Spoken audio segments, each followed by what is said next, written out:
Hi, this is Donna again from NonnieOs videos, and today we are going to talk about musical chairs in a little different way, so come join me. All right, here we are. We're going to talk about physical development today, and I want you to be bought into this whole idea on this physical development, and we are going to talk about the vestibular system. Thought I'd write it out for you in case you don't understand my southern accent there. But what is the vestibular system? It's actually a system that's part of our ears, the non-hearing part of our ears. And you probably are a little familiar with it when you get vertigo or you get dizzy, close your eyes and you're dizzy. And what it is the system that helps your head to kind of know where you are in space. Sounds kind of crazy, but very important for us. When we're walking, when we're jumping, we got to have that system to keep us comfortable, to keep our bodies going and being comfortable. It's really, really important because it does give us confidence in our body's movements. But the thing that fascinates me when working with young children is that this system also monitors and helps us to attend to sensory inputs in our body, because all day, every day, we are just getting bombarded by sensory inputs. What do I hear? The refrigerator running. What do I see? The ceiling fan going on. I hear the dogs outside. I mean, there's all kind of things. My head's itching. My bladder might be feeling kind of funny. I mean, all of those are sensory inputs. The vestibular system is what helps us and helps children's brains to decide on what to attend to and what not to attend to. So a good, healthy vestibular system will help your brain know what to focus on and what not to focus on. When a child is sitting and needing to read something, or sitting and needing to listen in a classroom, or even sitting and needing to eat, the brain needs to be focused on those things and not, my head's itching, oh my gosh, what's that noise? Where do I see that? Or what do I, that's what a healthy vestibular system does. Now, if you think about this, think about how much more, I've been teaching for a long time now, I'm really seeing children much more not able to focus on what's in front of them. They are much more liable to look at the other sensory inputs that are coming into them. So why is that? Well, it may be because what enhances our vestibular system has been taken away from them. What enhances our vestibular system is movement, but not just any kind of movement.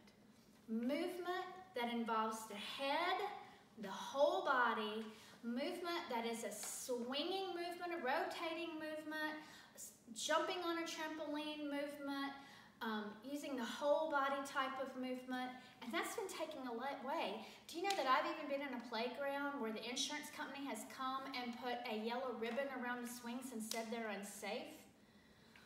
Another thing that's kind of interesting to me is children are in women-only environments, many times in their homes, definitely at schools many times. And we as women sometimes have a harder time with that big movement. I had a student teacher many years ago, hi Kai, who used to walk in our room and he would come in, the children would take one look at him and just run to him. And by the time he had walked over to the room, he had children hanging off legs and dragging them on the floor because they knew Kai was going to play with them in a different way, and in a good way too. Children need that kind of movement. So today we are going to talk about a game that we can play. Hopefully you can play it outside. Hopefully you've got swings and trampolines. Many people don't right now. Many people are having to have their children house their children, quarantine their children inside house. So let's think about what we can do to create some of that vestibular movement where they can get a little of that, and try to think about every day giving them a little of that, because I hope I've convinced you that that's really needed. So in thinking, what can we do?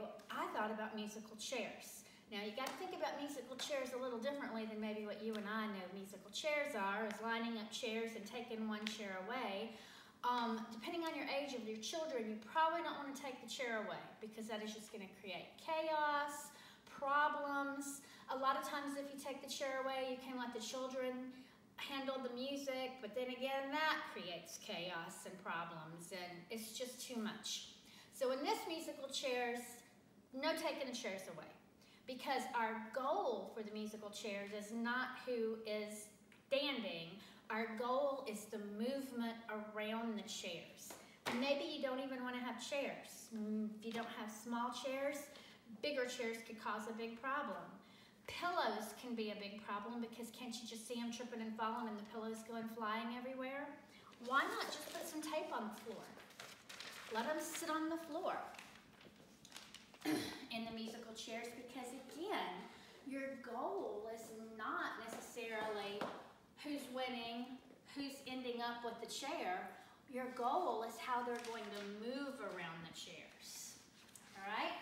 So, if you're going to move around the chairs, you definitely want some music. So however you do your music, radio, telephone, however you handle your music, you do want some music going on so that they can, it's kind of like a little freeze game. And that's another idea, just to play a freeze game.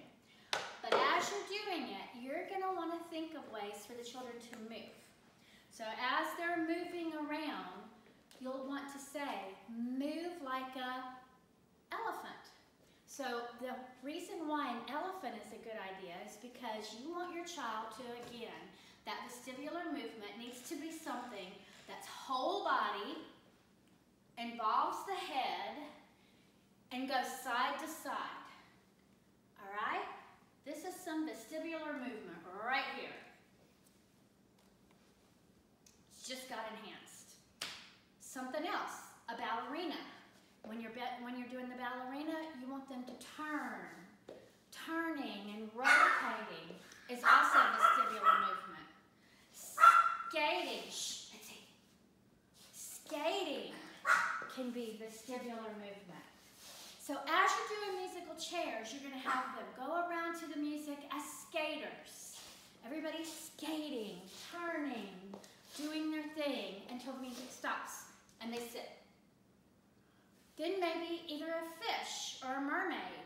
Think about how a fish can be vestibular movement, side to side, using their head, going down. Anything. You can maybe think of something really cool. I was thinking about it just a while ago when golf was on TV, and I was thinking how golf is a vestibular movement. You know, they can do a golf swing going around the chairs. Going from the left to the right, using their head, all vestibular movement. So however you can get in some of that movement, whole body, side to side, using both parts of the brain, do it. Do it today, because you are truly enhancing your child for their life. Have a wonderful day. I'll see you tomorrow. NonnieOs videos. Bye.